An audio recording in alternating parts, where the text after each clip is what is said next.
வங்கதேசம் மேற்கு வங்கம் இடையே நள்ளிரவில் கரையை கடந்தது ரிமல் புயல். மணிக்கு 11 கிலோமீட்டர் வேகத்தில் கடந்த நிலையில் 140 கிலோமீட்டர் வேகத்தில் வீசிய சூறாவளி காற்று.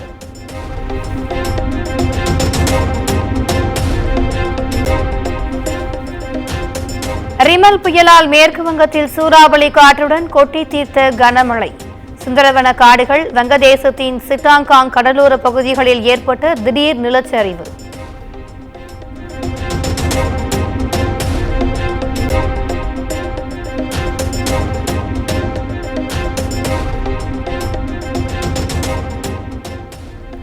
வங்கதேசம் மற்றும் அந்தமான் தீவுகளில் இருந்து 8 லட்சம் பேர் வெளியேற்றம். ரிமல் புயல் காரணமாக பாதுகாப்பு நடவடிக்கையாக பேரிடர் மீட்பு குழு நடவடிக்கை.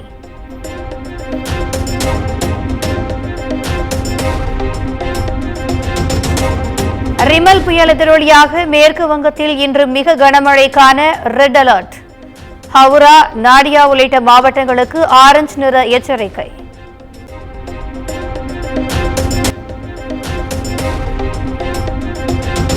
மேற்கு வங்கத்தில் புயல் கரையை கடப்பதால் தயார் நிலையில் தேசிய பேரிடர் மீட்பு படையினர், இந்திய பாதுகாப்பு படையினர், மீட்பு மற்றும் நிவாரண குழுக்களும் தயார் நிலையில் வைக்கப்பட்டுள்ளனர்.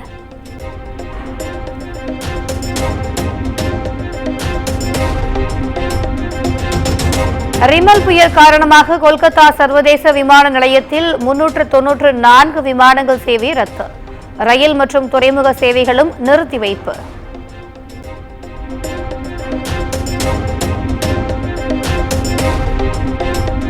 மயிலாடுதுறையில் நடைபெற்ற குமுதம் சிநேகிதி நடத்திய ஆக கொண்டாட்டம் நிகழ்ச்சி.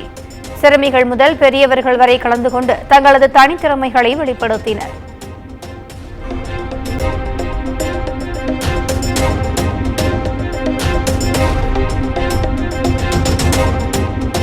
உதகை ராஜ்பவனில் ஆளுநர் ஆர்.என். ரவி தலைமையில் தொடங்கியது பல்கலைக்கழக துணைவேந்தர்கள் மாநாடு. 2 நாட்கள் நடைபெறும் மாநாட்டில் முக்கிய முடிவுகள் எடுக்கப்படலாம் என தகவல்.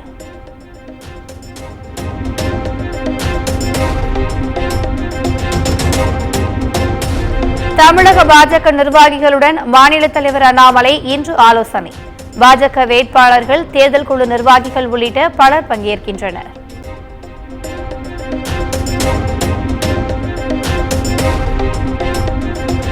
(326) ஹஜ் பயணிகளுடன் சென்னையிலிருந்து சவுதி சென்றது முதல் விமானம்.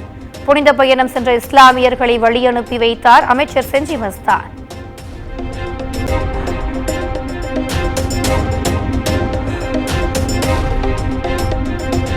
திருப்பூரில் ரயிலுக்குள் அநாகரிகமாக நடந்து கொண்ட இளைஞர்களை தட்டி கேட்ட பயணிகளுக்கு மிரட்டல்.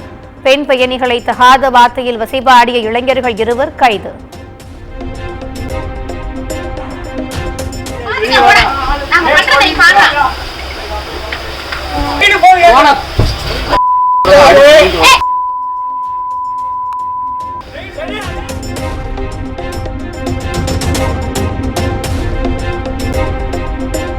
புதுச்சேரியில் சிறை குற்றவாளியின் வீட்டின் முன் பெட்ரோல் குண்டு வீச்சு.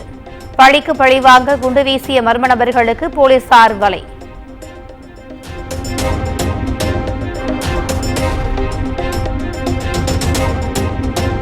தூத்துக்குடியிலிருந்து இலங்கைக்கு பீடி இலைகளை கடத்த முயன்ற 4 பேர் கைது. 50 லட்சம் ரூபாய் மதிப்பிலான இலைகளை பறிமுதல் செய்து கியூ பிரிவு போலீசார் நடவடிக்கை.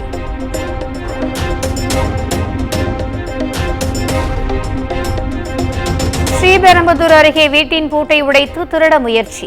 கத்தியை வீசி தப்ப முயன்ற இளைஞரை பிடித்து போலீசில் ஒப்படைத்த மக்கள்.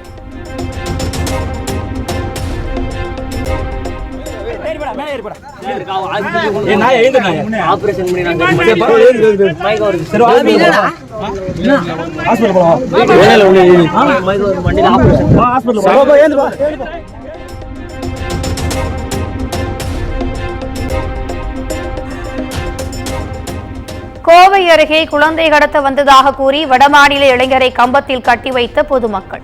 இளைஞரை மீட்ட காவல்துறையினர் பல்வேறு கோணங்களில் விசாரணை.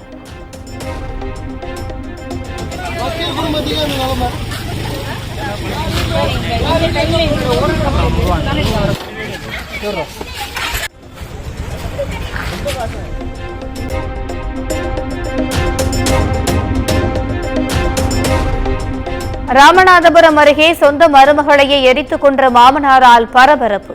சொத்து தகராறில் அரங்கேறிய கொடூரம்.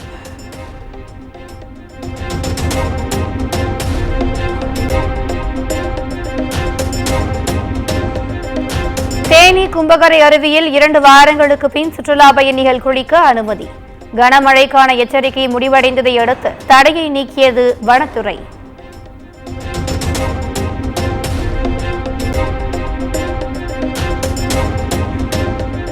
தேனி மாவட்டத்தில் தென்மேற்கு பருவக்காற்று வீச தொடங்கியதன் எதிரொலி.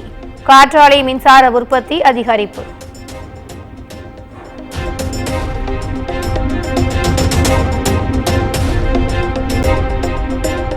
தஞ்சையில் பனைமரம் முன் படையலிட்டு தீபாரதனை காட்டி வழிபட்ட பனையேறும் தொழிலாளர்கள். வாழ்வாதாரத்திற்கு உதவும் பனைமரத்திற்கு நன்றி செலுத்தும் விதமாக வழிபாடு.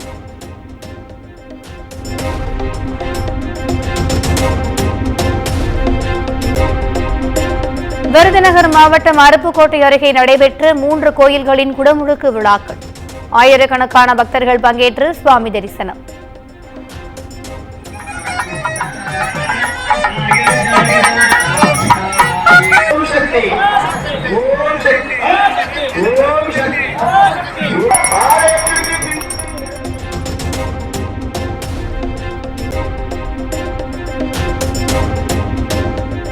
குஜராத் விளையாட்டு அரங்கில் தீ விபத்தில் 33 பேர் பலியான விவகாரம்.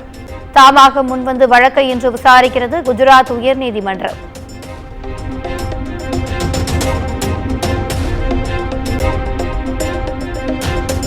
ஜம்மு காஷ்மீரில் உள்ள சஃபா கடல் ஆற்றில் தவறி விழுந்த 7 வயது சிறுவன் மீட்பு. காப்பாற்றிய இளைஞரின் துணிகர செயலுக்கு குவியும் பாராட்டு.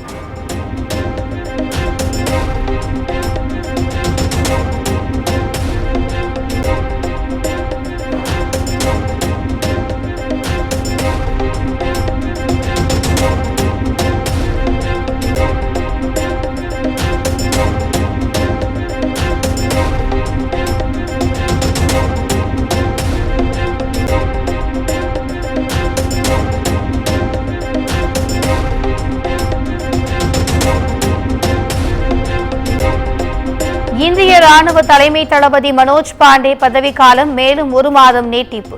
மத்திய அமைச்சரவை குழு ஒப்புதல்.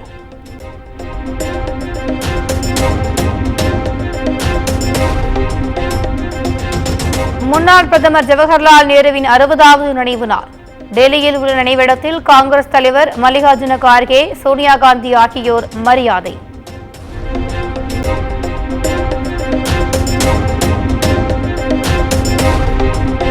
நாட்டின் முதல் பிரதமர் ஜவஹர்லால் நேருவின் 60வது நினைவு தினம் இன்று அனுசரிப்பு. நேருவை நினைவு கூர்ந்து அவருக்கு அஞ்சலி செலுத்துவதாக பிரதமர் மோடி எக்ஸ் தளத்தில் பதிவு.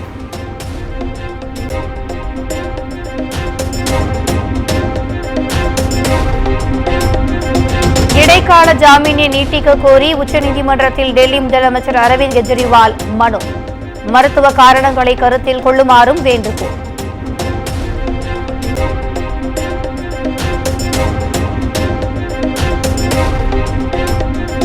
இங்கிலாந்து பிரதமர் ரிஷி சுனக் மீண்டும் ஆட்சிக்கு வருவதில் புதிய சிக்கல். கன்சர்வேட்டிவ் கட்சி எம்பிக்கள் 78 பேர் தேர்தலில் இருந்து விலகுவதாக அறிவித்ததால் பரபரப்பு.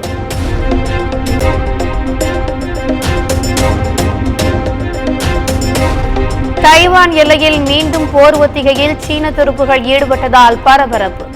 21 ராணுவ விமானங்கள் 11 கடற்படை கப்பல்கள் ஈடுபட்டதாக தைவான் குற்றச்சாட்டு.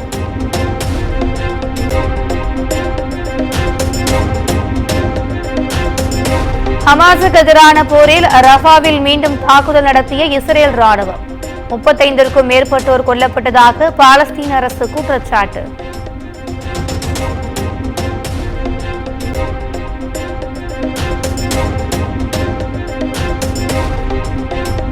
நாய்களுடன் பயணம் செய்ய பிரத்யேக விமான சேவை அமெரிக்காவில் அறிமுகம்.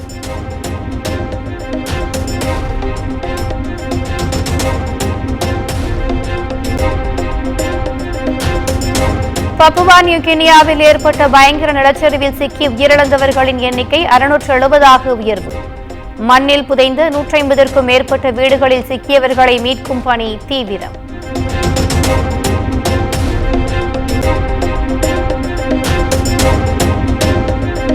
17வது IPL T20 கிரிக்கெட் தொடரை கைப்பற்றி கொல்கத்தா அணி சாம்பியன். சன்ரைசர்ஸ் ஹைதராபாத்தை 8 விக்கெட்டுகள் வித்தியாசத்தில் வீழ்த்தி அபார வெற்றி.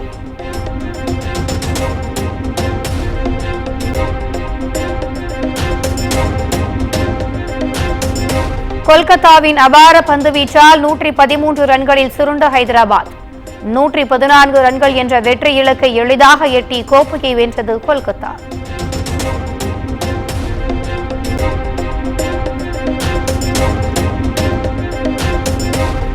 இரண்டாயிரத்தி 2014 தொடர்ந்து நடப்பு தொடரிலும் வெற்றி வாகை சூடியது கொல்கத்தா நைட் ரைடர்ஸ் அணி. 3வது முறையாக கோப்பையை வென்ற நிலையில் கொட்டு மழையில் ரசிகர்கள் உற்சாக கொண்டாட்டம்.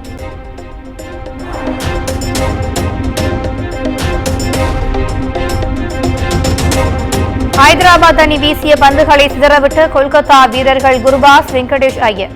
கொல்கத்தா அணி சார்பில் அதிகபட்சமாக வெங்கடேஷ் ஐயர் 52 ரன்கள் சேர்ப்பு.